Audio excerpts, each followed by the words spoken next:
Welcome, dear viewer. I'm your host, Carmila. We are now entering the spookiest month of them all. To keep the spirits alive, I gift you my offering. Now, turn off your lights, relax, and enjoy.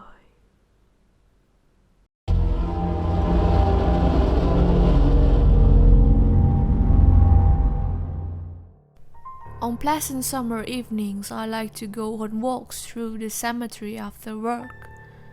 Some find it to be a somber and even frightening place, but I find it to be a pleasant way to clear my head. I also don't mind the occasional conversation with a ghost here and there. I was having just such a stroll one afternoon this past summer. It had rained earlier in the day, but the sun was now shining and the air was crisp and clean and filled with dew. The spectres and spirits populating the place must have appreciated it as well, because they were all out enjoying the day as the living would.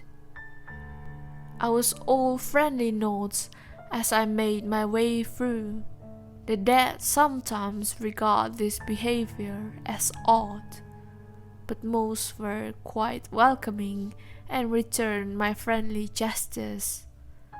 Towards the centers, at a large statue of an angel, I saw a group of children playing as they would have at the park on a day like that.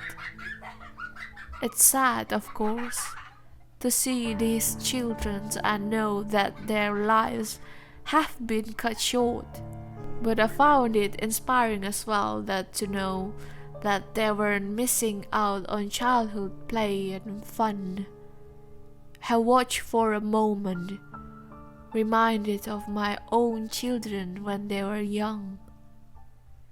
It was when that I noticed another child standing far back among the graves, watching sullenly at the others. I approached him, knowing that children sometimes gang up on and exclude others, and resolved to help this little spook out. "Hello there," I said. "My name is Thomas. What's your name?" Michelle Higgins."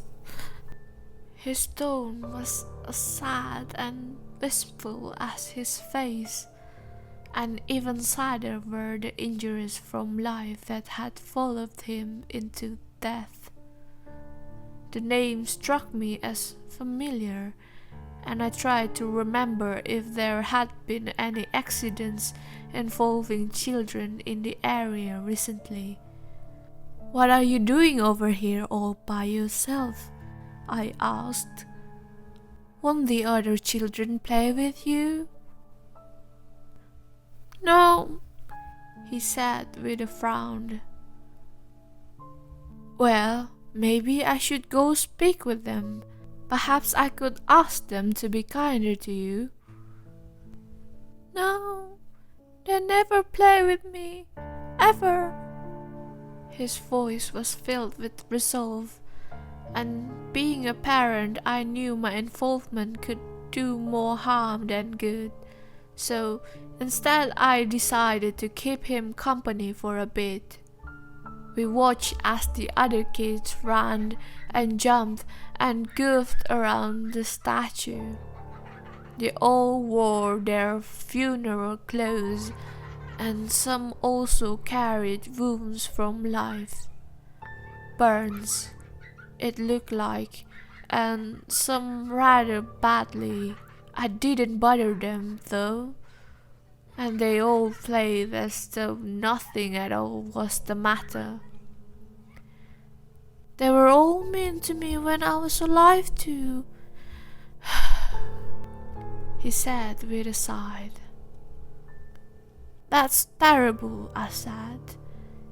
"I hope they change their ways soon."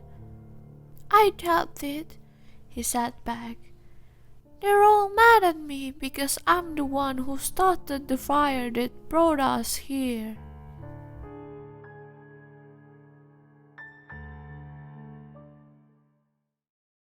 I just wanted to give my thanks to for letting me use their story to narrate, and I'll see you all tomorrow.